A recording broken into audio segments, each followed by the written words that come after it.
What's up guys? Welcome ulit dito sa aking channel at may bagong loan app naman tayo mga beshies na nakita sa isang social media platform at merong nakalagay dito na transparent billing and safe, interest rate 0.05% lang, higher loan limits and lower repayment rates daw, loan amount up to 25,000 pesos at meron nga daw itong repayment amount na 26,350 pesos lang. I mean, kapag utang tayo ng 25,000 pesos, ang magiging repayment lang ay 26,350 pesos lang. So, totoo na naman kaya yung loan app na ito. Kaya out of curiosity, dinownload ko na naman at sinubukan na utangan. Pero bago ang lahat mga beshes, kung ngayon ka nga lang dito sa aking channel, meron po akong pag-good news sa inyo kasi sa bawat video na ina-upload ko, ako ay nagpapag-giveaways hanggang 10,000 pesos. So, ang kailangan nyo lang gawin mga beshes, i-comment kung ano yung napanood mo sa video na ito at maaaring magbigay ako ng 1,000 pesos, ng 500, 200, or 100 pesos. Ako nga po ay mamimili via YouTube comment picker kung sino yung mabibigyan natin sa ating pag-cash giveaways. No time to apply for a bank personal cash loan? Yana's here to help you. I assist pre-qualified clients with basic monthly income at least 25,000 per month. Hassle-free at walang fee. Lahat ng process sa bank gagawin. 2 to 5 banking days lang approval. Loan up to 2 million. Email amawanyana@gmail.com or message my FB page, Yana Insta Review. Note, qualifications may vary subject to the bank's terms and policies. Here nga, Foodpera loan app itong pag-usapan natin. Dito daw ay pwede akong makihiram ng 60,000 pesos ha. So by the way, ang nakalagay sa loan app na ito ay Foodpera. Pero nung pagka-download ko, naging Pesokaw na naman daw yung name ng loan app na ito. So agad-agad, kailangan makapaglagay ulit tayo ng ating valid mobile number at meron tayong matatanggap na one-time password. At next nga ay yung pag-upload ng isang valid government ID at marami naman daw yung option dito mga beshies, ID na tinatanggap kaya hindi daw tayo mahihirapan. Pag-upload ko na naman ng isang valid government ID, yung kompletong pangalan, yung ID number at yung date of birth. Next nga ay yung facial verification, itatapat nga lang ulit natin yung cellphone sa ating mukha at i-follow yung instruction. Next ay yung pagsasagot nga natin sa mga personal information like yung marital status, yung gender, yung educational level, yung email address. Kailangan daw din natin makapag-input dito. Number of credit cards kung meron man, address or home address. At optional naman yung Viber at yung backup phone number at Facebook account. Next nga ay yung employment details.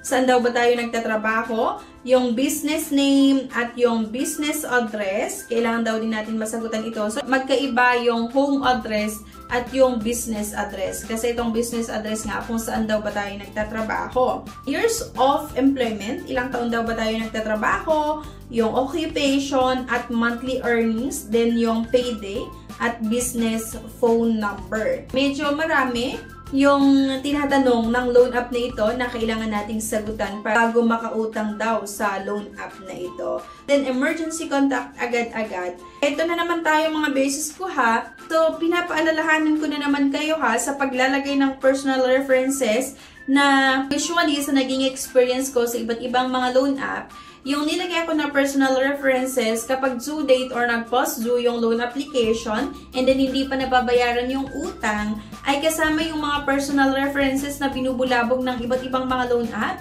I mean, i-disclose nila sa mga nilagay nyo na personal references na kayo ay may utang. At minsan, kasama pa sa sinisingil itong mga personal references. Diba? Kaya hindi ko kayo talaga na-encourage na umutang sa iba't ibang mga loan app kung ayaw nyo na madoble yung stress, diba, na maramdaman natin or ma-experience nga natin sa mga collector. Though hindi ko nga sinasabi na yung loan app na ito ha, pero kasi karaniwan sa mga nagpapautang online na may matataas na charges ay ganun po talaga. Kasama yung personal references na binubulabog kapag hindi tayo nakakapagbayad ng utang. Bihira lang yung loan app ha na hindi nagme-message sa personal references. Pero kasi halos karamihan sa mga nasubukan ko ganun. And ayun nga, loan confirmation. So bago dito mga beshies, merong part na kailangan nating ilagay nga kung saan natin gustong matanggap yung loan proceeds, pwede via banks or via e-wallet. So, sa akin kasi, GCash yung nilagay ko. At pagka-next ko nga ng aking loan application, ay naging 4,000 pesos lang pala yung pwede kong utangin. Ang laki-laki yung pambungad ng loan app na ito at ganun din sa ads nila na pwedeng mahiram. Pero sa dulo ng aking loan application, 4,000 pesos lang pala yung pwede kong utangin. Sa 4,000 pesos, bayaran ko daw siya in 2 installment.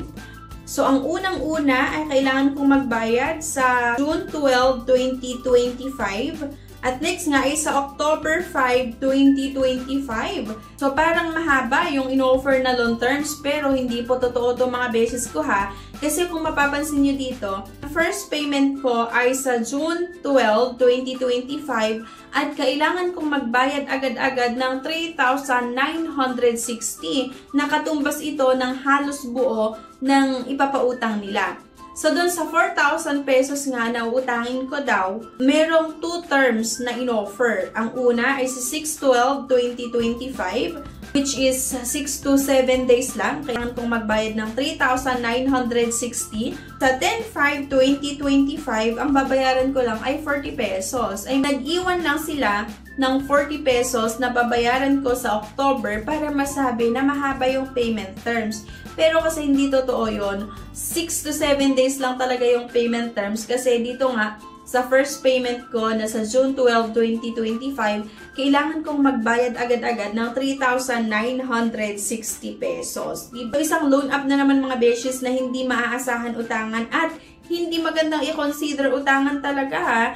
Kasi matataas din yung mga charges nito at napaka-short term lang. Yung sinabi na parang mahaba na payment terms ay hindi po yung totoo, kundi napaka-short term lang talaga. Kaya naman hindi ko nire-recommend yung pag-try nyo na pag-utang sa loan app na ito. Kasi instead na makatulong sa atin, mas lalo pa tayong malulubog sa utang dahil nga napaka-short term lang. Akalain mo yun, saan ka ba makakahanap ng pambayad mo within 7 days lang or within 6 to 7 days lang, di ba? So, kaya nga tayo utang kasi medyo matagal dumating yung inaasahan natin na pera, kaya kailangan natin ng time, di ba? Pero dito kasi 6 to 7 days, saan ka makakahanap agad-agad ng pambayad within 6 to 7 days?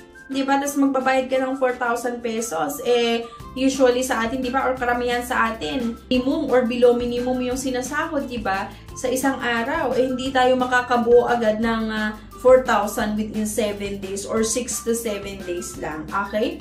Kaya naman hindi ko nire-recommend talaga yung pag-utang sa iba't ibang mga loan app, maging sa loan app na ito. Pero decision nyo pa rin talaga yan kung utangan nyo pa ba or hindi. Pero kasi kung ako yung tatanungin nyo, mas maigi na lang na umutang sa mga kakilala, sa mga kapamilya, kapatid, katrabaho, or sa mga kaibigan nyo. Pero ayun nga, make sure na kapag umutang tayo, bayaran nyo rin kasi agad-agad para kapag gusto nyong umutang ulit sa kanila, mapapautang nila kayo.